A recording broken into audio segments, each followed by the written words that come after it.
Hi all, let's have a look at this question. Consider the following optimization problem. Minimize f of y where y and r belongs to the r power n space and q is a symmetric n by n matrix. Which of the following is a stationary point for given function f of y? In order to find the stationary point, we need to find derivative of the given function and equate it to 0. Now let's find the derivative of given function.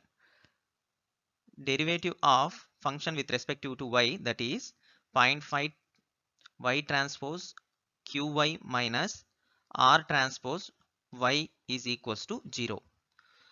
Derivative of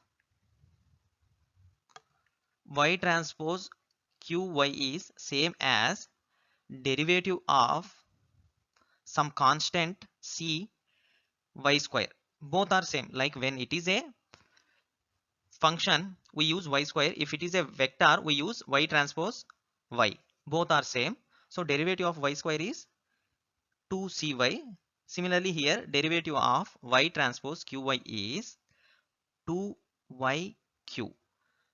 And coming to other term, that is derivative of r transpose y is equals to r. It doesn't matter whether here the term r transpose or r, the derivative of r transpose y or ry is equals to r, that is constant. Here y is the only variable. By substituting these two, we will have d by dy of 0.5 y transpose qy minus derivative of r transpose y with respect to y equals to 0.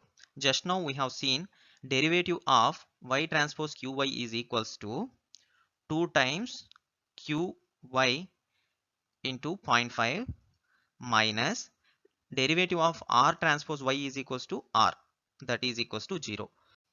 In this equation 2 times 0.5 is equals to 1, so qy is equals to r. Now y is equals to q inverse r. So the correct answer is q inverse r, that is option A. This is the correct answer.